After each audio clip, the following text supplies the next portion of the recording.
Hello everyone, and welcome to the Dice Commando YouTube channel. I'm Andrew, with you here as always. This is Go Again, a fabulous video cast covering the trading card game Flesh and Blood.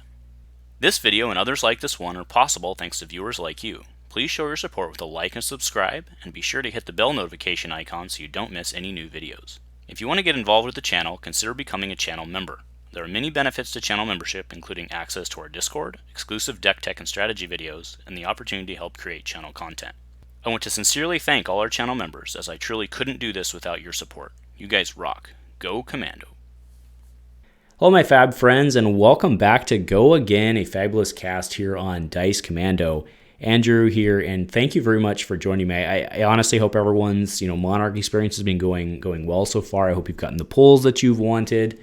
I hope that you've actually gotten some games in. It's harder for some than others, but maybe it's just been on TTS like it has for me.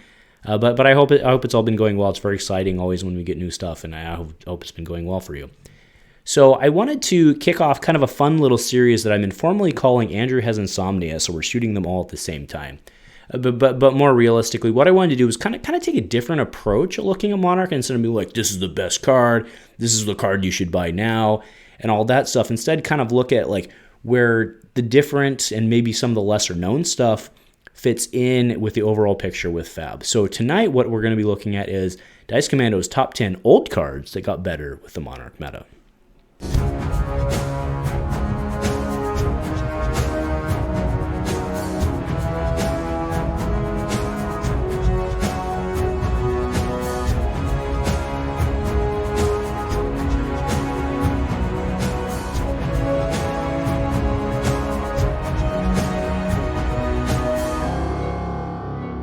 Hey folks, welcome back to kind of our broader reach of Monarch, or I guess specifically in this case, it's the broader reach of the game into Monarch, I suppose. But tonight we're talking the top 10 old cards that got better with Monarch.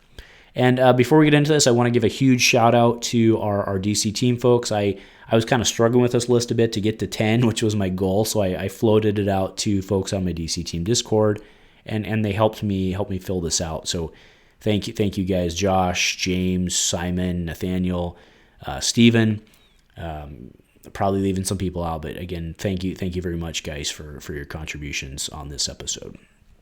So first one out of the gate, and I have to admit, this one's a bit of a cheat because it's actually in the chain precon, but Consuming Volition is hashtag hash pound amazeballs, right?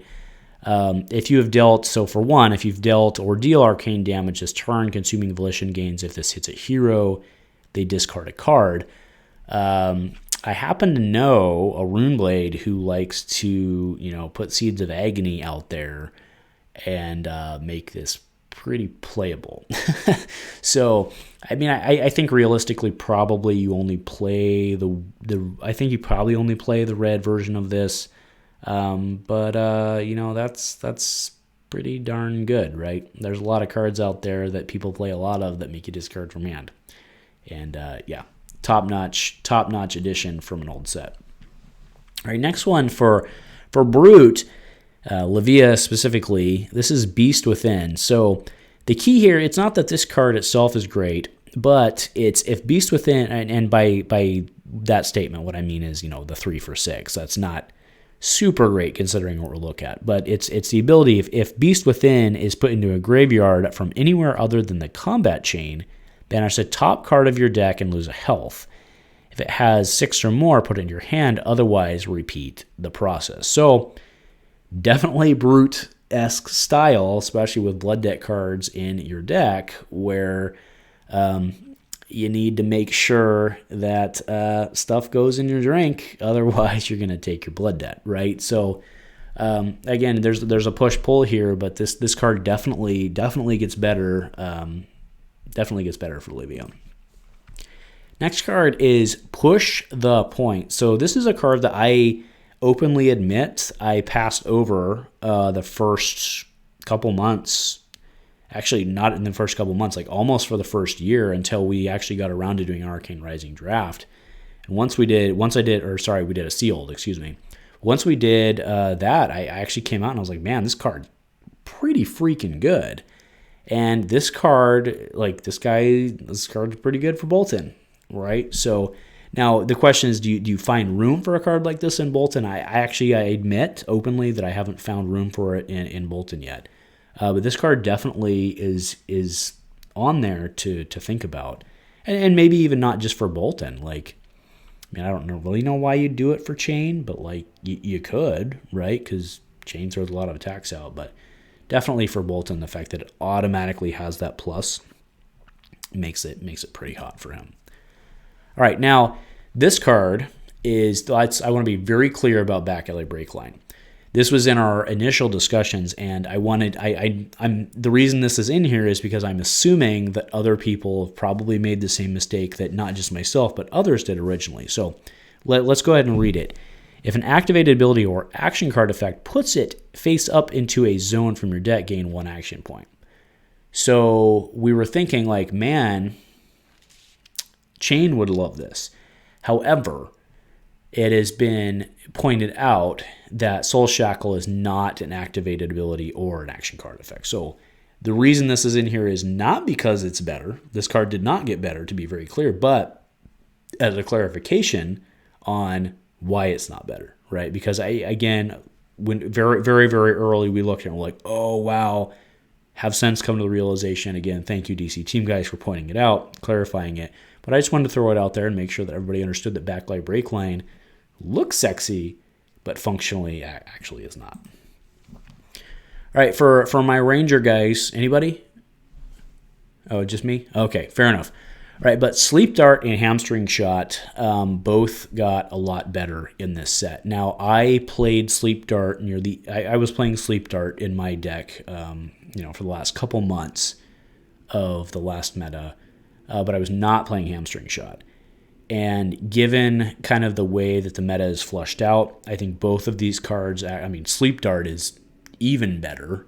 Sleep Dart was good before, and Sleep Dart's even better now because, like, if anybody does dare to play Levia, good night Levia, literally, go to sleep Levia.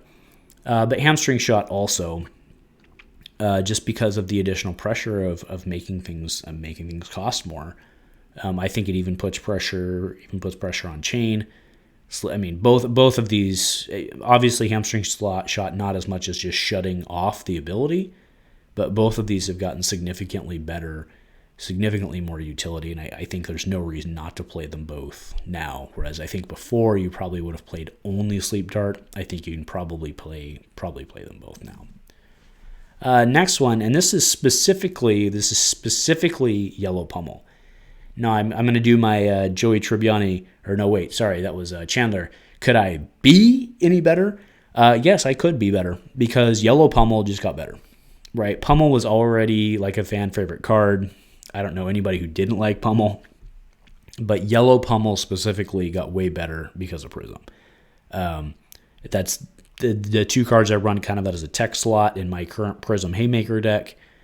It's just super dirty because especially because of the fact that it's in attack react, right? So if they pop if they Phantasm block your Phantasm, pop your Phantasm with a 6, you just don't play it, so you don't lose it, right? And if they don't, then they're spending probably two cards to try and block it, and then you pummel them, and they're just donezo, right? So Pummel, I don't know how much more I need to say on this. Pummel's pretty much a slam dunk for the yellow. I should say Yellow Pummel's a slam dunk for how much better it got. Next two cards are Nimblism and Nimble Strike. These kind of come as a pair. Specifically, so Josh is set that Josh the intern is set that these are going to be good for Bolton. And I buy that. I do, because it gives the pluses. The counter is that I think it makes it hard because it's, I think it makes it a little harder to charge into it. But his logic there, which is sound, is that Nimble Strike, automatically gets a plus if you're doing the Nimblism thing. On top of that, though, I like some of the lesser pitch versions of this for like the go small strategy, right? The dwarf strategy, the Minnowism strategy, whatever you want to call it. I'm calling it the go small strategy. I think these definitely fit into kind of that generic structure type build. But I do think that they're certainly not getting any worse, and I do think that they've added value, which is why they've stayed on this list. All right, next card is Lead the Charge. The next time you play an action card with cost of X or X or greater, gain 1 action point. The X is dependent, of course, on the pitch. This one is just basically a prism play. I'll be honest. I now that I've gotten some extra reps under my deck, or under my belt, I don't know this one's necessary with prism. Especially makes it harder because most of hers are 2. You do have the Herald play out there, but now that we have the Footsteps 2. But either way, this card definitely got more functional. I do think that there's a world in which this card does get played in Prism and just tries to stack. So this card definitely picked up more value. All right, next one, and this one's no secret. This is actually of all of the cards that we've gone through, this is the only one that is, I think, more than a couple bucks. But Art of War. I don't know that I really need to explain this one. Art of War got way better in this set. So basically was kind of an unpopular card. I mean, not unpopular, but it was kind of not really used very much. And now that the Banish Zone's a thing, this card definitely picked up some steam overall. So that is it for my, kind of my old to forward cast. I'm curious what other cards have you guys thought of? It was really great having that conversation, different perspectives with my DC team folks, and I'd love to have that with you guys too. So let me know what you guys are thinking. Leave in the comments, get the conversation going. I really love to interact with you guys and get your feedback. So anyway, just a reminder that with Unlimited Edition coming up, I definitely need some more cards. From a single standpoint, go check out my buddy over at Fab Foundry. If you use the link below when you're over shopping at his site, you actually give me a small kickback, which I can then use to, get my cardboard crack and kind of buff up my collection. And also, if you're looking for sealed product, don't forget my friends over at Gongai Games. Skirmish coming up at the end of this month. We're actually doing it IRL, or they are doing it IRL. I'm going to TO for them, which means I can't play, but that's okay.